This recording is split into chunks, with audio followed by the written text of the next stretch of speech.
Hey G. Hey G. Hmm? What you watching? What happened? What you watching?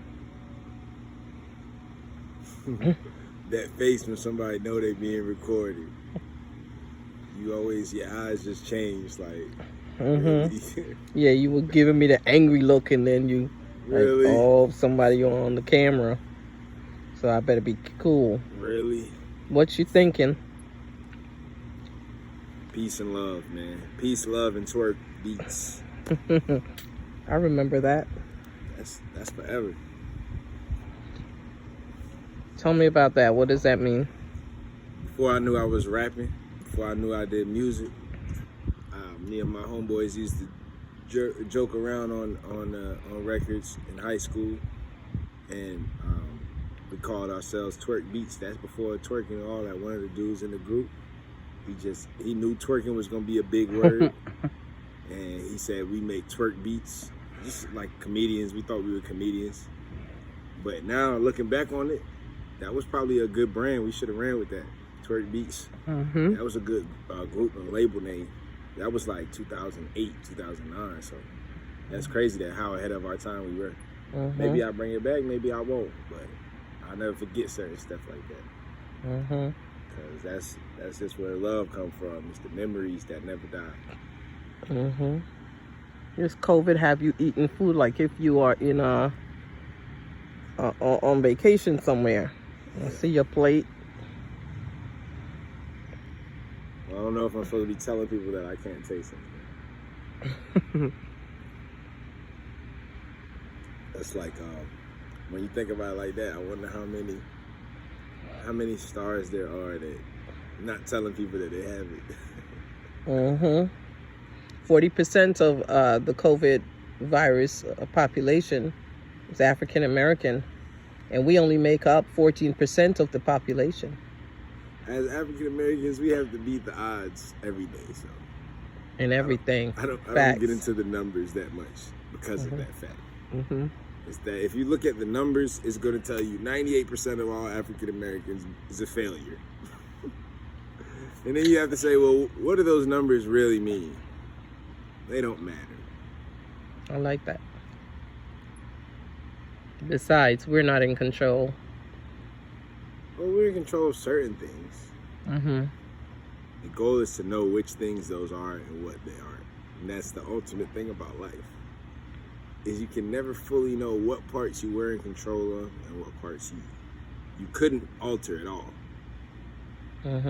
That's you good. You always wonder, could you have done more?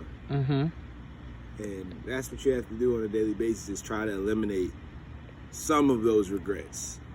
Because the number one rule in life is to deal with regrets.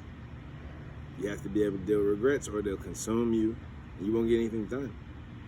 You'll have addictions and depression, desperation, lead to bad choices. I saw somebody say that money is just a measure of a man's choices. I thought that was really deep. Wow. How much money you have is just that intangible, like it's the measure of a man's choices. That's pretty crazy. Like, no, it doesn't. Money might not measure how good you are as a person. It doesn't really measure like anything like how smart you are. Because there's dumb people that get a lot of money, you know what I mean? And there's smart people that don't get as much money as they probably should. That's why I thought it was deep, that money is a measure of somebody's choices. You know? Because dumb people make great choices. And there's smart people that make bad choices. Right. And in the end, your income somehow ends up playing a role. I mean, your choices somehow end up playing a role in your income one way or another. For everybody. Yep. You know, somebody that's not getting any money, you can point to choices that they made. Yeah. So that is deep. And then there's people that like made choices that everyone thought was bad at one time. But when they end up with a lot of money, interestingly enough, those doubters get quiet. That's because money is kind of an unspoken measure of your choices. Well, that's what the Bible says. It says money answers all questions. Right. So yeah, they're supposed to get quiet because the question is answered. Like when we thought that person wasn't doing anything or making poor choices. Right. If they end up with some money, it answers a lot of questions. So that answers a big question, really, which is, what is the question of life? What is it? And it's, what choices are you going to make? I love it. So, to me, one of the biggest questions is my living in vain? Am I making a difference? Have I made a difference? yeah, but money is unrelated to that. No, it is, though. It is related to it. It can be. Because sometimes you could chase money and nothing else. Sure. And so what difference did it make? Or you can use the money in a way that makes a difference in the lives of people who may need access to things. And so it can be related. It's how we see money, how we view it, and how we go after it or not go after it. See, I'm one of the people that think if you go after your passion, money's going to follow. If you go after your passion, Mm-hmm. there are people that are very passionate Mm-hmm. and are broke. I submit to you they might be very passionate, but I wonder how consistent they are. So, yeah, there's going to be other pieces to it. I agree with you, and that there are those people. But, a passion, in my estimation, is more than a notion. And so if I got up one day or one week and I grind my passion, and it doesn't gnaw at me every day for the next how long, then it might have been just a notion.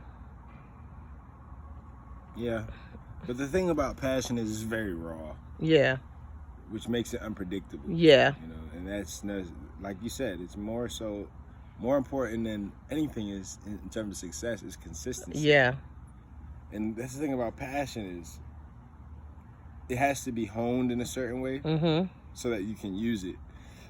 Because passion can manifest itself in different ways that the passionate party can't. A lot of times the nature of passion is we can't control it. Right. It's something shut up in our bones that's just trying to get out. And that doesn't really bode well for success, because success, you need a certain amount of poise to be able to read and react to situations. Yeah. That's I the agree thing with about that. passion, is that it can become a weakness. Yeah. Because you can be too passionate. Some of the most successful people in their industries, they come across as very cold. Yeah. And passionless. A lot of the most successful people, when you think of certain like really savant guys in music, or certain great athletes like a Tim Duncan, or guys that to us is like they're totally withdrawn, but that's them honing their passion, right? Because it's still something they work for like 20 years on. So passion needs some direction, if you will. Right. It needs some sculpting. Some cultivating. Right. Raw passion is really great, but it almost will need some kind of. It's a start. You need. It's a start. It needs some cultivation, some consistency. It needs some direction. It's like pointing the arrow in the bow. Your passion is your launching pad. Yeah. And then from that, you need people around. This is the big thing. You need people around you that know how to cultivate people's passion. Yeah, yeah. And there's coaches, there's people, lots of people who are really successful in helping people launch and cultivate their passion. You need somebody that fits you and who you are as a person. Yeah. You know what I mean? And sometimes opposites attract. Sometimes you're laid back, so you need somebody that's crazy and lunatic as your coach. And sometimes you're a crazy, lunatic, competitive Michael Jordan. Yeah. And so you need a Phil Jackson, a Zen master. Yeah. A guy who's just going to sit back and let you do you, but then drop in because he knows you. Right. Because she knows you. Yeah. I believe in this season, that's what's needed, mentors or coaches. Every season. You're right. But even more so now, if you're going to hone your passion, and if you're going to get stuff accomplished, you need a great mentor, a great coach, someone who can see it before you can see it. Never forget the law of 33. 33.3% basically represents a third of 100%, right? So the law of 33 is you should spend a third of your time every day or every year, however you want to break it down. You should spend a third of your time with people that are smarter than you, or we use smarter, but people that are higher up than you. They're functioning at a higher level. So maybe they got a bigger house than you, or they got something you want. Like people that are more mature, people that have experienced more. You should spend a third of your time with them. A third of your time should be spent with people that are on your level, who are doing the same stuff as you. They're not better off than you, but they're not worse off. They're not doing anything that would pull you down, but they're not necessarily doing anything to pull you up either. So that you and your peers, y'all can relate. But also there's another third left. There's a third of your time that should be spent with people that are not on your level, that are below. And I don't mean money-wise, because you're not better than anybody. But we're talking about the way that you function on a people daily you basis. might be helping that's not necessarily as have the same advantage or opportunities as you may have. Boom. People you may be able to help in some way, even though we can all help each other in some way. But people that are just trying to get to the level you're on. So 33%, a third of your time is spent with people that you're trying to get to their level. Right. A third of so you're receiving information from them. A third of your time you're sharing information back and forth with colleagues, people that are on the same level as you. Either they do the same things, or they're just on the same type of level you are on. You know what I mean? In my case, it'd be other 27-year-olds that, you know, they're trying to become more and more independent on a daily basis. You know what I mean?